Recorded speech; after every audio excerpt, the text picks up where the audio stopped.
भाई triple IT Lucknow अच्छा है या फिर ट्रिपल आईटी ग्वालियर? भाई नए वाले ट्रिपल आईटीज की प्लेसमेंट कैसी है? भैया क्या ट्रिपल आईटी भागलपुर अच्छा कॉलेज है? भाई ट्रिपल आईटी लखनऊ का प्लेसमेंट 2020 का आखिर क्या है? भाई ट्रिपल आईटी इलाहाबाद क्या आईआईटी कानपुर से भी अच्छा है? नहीं नहीं नहीं, ये कुछ ज़्यादा हो गया। तो इस तरीके का सवाल आपके मन में ट्रिपल आईटी से रिलेटेड हमेशा से बना रहता है। इसीलिए इस वीडियो में आज इस टाइप के आपके सभी सवालों का हम ढंग से जवाब देने वाले हैं। कैसे जवाब देंगे, क्या हम करेंगे, वो सारी चीज़ें तो हम वीडियो के अंदर जानेंगे। लेकिन अभी के लिए हम इंट्रो कर देते हैं। So hi guys, my name is Aman and welcome to our channel book shelf.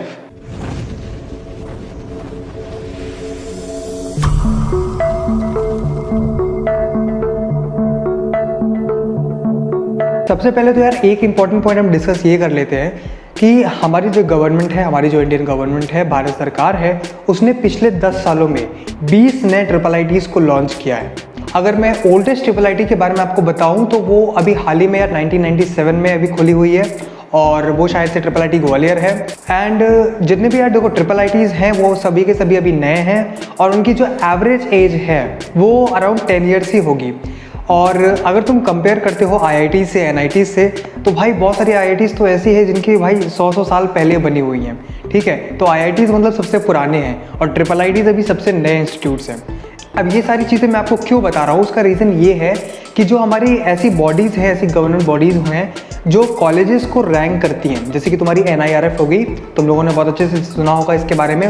वो आईआईटीज़, एनआईटीज़ को रैंक करती है और कुछ प्राइवेट कॉलेजेस को भी रैंक करती है वो, लेकिन ट्रिपल आईटीज़ को रैंक नहीं करती है। अब क्यों नहीं करती? क्योंकि जितने भी यार ट्रिपल आईटीज़ हैं उनमें से बहुत सारे ऐसे ट्रिपल आईटीज़ हैं जिनके खुद के तो यार कैंपस ही नहीं है, और जिन ट्रिपल आईटीज़ के खुद के कैंपस हैं तो उनके भाई कैंपस में सिर्फ 2 या 3 बिल्डिंग्स जो मेन है वो सिर्फ बनी हुई हैं और ज़्यादा उनका कैंपस से जो है कंप्लीट नहीं है। इसीलिए जो है एनआईआरएफ या कोई भी और बॉडी जो कॉलेजेस को रैंक करती है वो इन ट्रिपल आईटीज़ की रैंकिंग नहीं निकालती है, जिनकी वजह से बहुत सारे लोगों को इन ट्रिपल आईटीज़ के बारे में नहीं पता है। और अगर आप ट्रिपल आईटीज़ की जो कट ऑफ है ना वो देखोगे कि किस क्लोजिंग रैंक पे कोई भी ट्रिपल आईटी बंद होती है, तो जो अभी जो हाल में खुली वाली ट्रिपल आईटीज़ है ना 2014-2015 में जो इस्टेब्लिश हुई हैं, आप देखोगे कि वो जो है तुम्हारे 50,000 60,000 पे जा करके बंद होती हैं। ठीक है, तो बहुत सारे लोग ये सोचते हैं कि मुझे मेरी अगर रैंक जो है जनरल, मैं जनरल कैटेगरी की यहाँ पे बात कर रहा हूँ, 60 to 70,000 के बीच में है तो मुझे कोई अच्छा कॉलेज नहीं मिलेगा। लेकिन भाई ऐसी बात नहीं है। अगर सीरियसली तुम आईटी या सीएस पढ़ना चाहते हो, ईसीई पढ़ना चाहते हो, तो तुम्हारे लिए ट्रिपल आईटीज़ खोले गए हैं, तुम उसमें जा सकते हो। खैर धीरे धीरे इन सभी ट्रिपल आईटीज़ की बारे में जो नॉलेज है वो बढ़ रही है और इसीलिए मैंने यार एक पूरी की पूरी लिस्ट तैयार की है ट्रिपल आईटीज़ की। हमने बेसिकली क्या किया, हमने एक ट्रिपल आईटी ली और उसका हमने एवरेज पैकेज निकाला। अब इसी तरीके से हमने सभी ट्रिपल आईटीज़ का एवरेज पैकेज निकाला जो उन्होंने 2019 में दिया था। अब हमने 2019 का डेटा इसलिए लिया है क्योंकि उसके पहले का डेटा बहुत सारी ट्रिपल आईटीज़ के पास नहीं है। अब वो इसलिए नहीं है क्योंकि इनमें से बहुत सारी ऐसी ट्रिपल आईटीज़ थी जिनका फर्स्ट बैच 2019 में ही पास आउट हुआ है। सो दैट्स वाई हमने 2019 का सिर्फ और सिर्फ डेटा लिया है और फिर हमने इन सभी ट्रिपल आईटीज़ को अपने एवरेज पैकेज पे रैंक कर दिया है। कैसे रैंक किया है? मतलब जिस ट्रिपल आईटी का सबसे ज़्यादा एवरेज पैकेज था हमने उसे सबसे टॉप में रखा है। फिर जिस ट्रिपल आईटी का उससे कम पैकेज था उसे हमने सेकंड नंबर पे रखा। उसी तरीके से जिस ट्रिपल आईटी का उससे भी कम पैकेज था उसे हमने थर्ड नंबर पे रखा। फिर उसी तरीके से लास्ट ट्रिपल आईटी ऐसी आती है जिसका सबसे कम पैकेज था।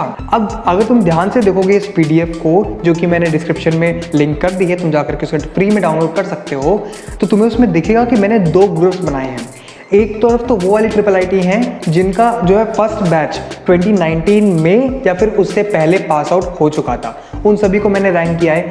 एक तरफ वो ट्रिपल आईटीज़ हैं जिनका फर्स्ट बैच या तो 2020 में या 21 में या 2022 में इस तरीके से जिनका फर्स्ट बैच निकलेगा, तो उस ग्रुप में वो सारी ट्रिपल आईटीज़ है। साथ ही साथ एक और चीज़ मैं तुम्हें यार यहाँ पे बताना चाहूँगा कि मैंने जितनी भी ट्रिपल आईटीज़ कंसिडर की हैं इसमें, वो सिर्फ और सिर्फ जो इंडियन वाली ट्रिपल आईटीज़ थी मैंने उनको कंसिडर किया है। तो अब हम यार ये बताते हैं कि हमने प्लेसमेंट को एक बेसिस क्यों माना इन सभी ट्रिपल आईटीज़ को रैंक करने का। उसका रीज़न बड़ा सिंपल है।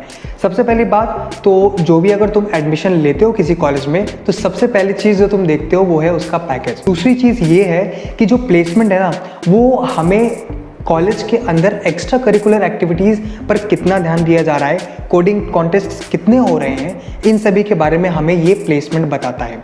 इसीलिए हमने ये चीज़ रखी है। और मानो ना मानो, जो तुम्हारा पैकेज लगता है, जो तुम्हारा प्लेसमेंट लगता है, वो कॉलेज की पढ़ाई से सिर्फ नहीं लगता, जो तुमने एक्सटर्नली अपने सीनियर से, अपने आप से जो तुमने सीखा रहता है, उससे तुम्हारा पैकेज लगता है। सिमिलरली मैंने NITs को भी रैंक किया है on their average placement from 2016 to 2019। तुम आई बटन में जाकर के वो वाला वीडियो भी देख सकते हो। और एक और बात कि अगर तुम्हारे अंदर कोई भी डाउट आता है तो तुम फ्री हो कुछ भी कमेंट सेक्शन में अपना डाउट पोस्ट करने के लिए। तो बस फिर आज के वीडियो में इतना ही। मिलते हैं यार आप सभी लोगों से नेक्स्ट वीडियो में। प्लीज़ सब्सक्राइब कर देना, इससे मुझे मोटिवेशन मिलता है, मैं और भी ज़्यादा डीप में इंफॉर्मेशन निकाल कर आपके सामने लेकर आता हूँ। अगर आप सब्सक्राइब करते हो, लाइक करते हो और शेयर करते हो तो मैं मिलता हूँ तुमसे यार नेक्स्ट वीडियो में और भी इंफॉर्मेशन के साथ। तब तक के लिए bye bye and take care.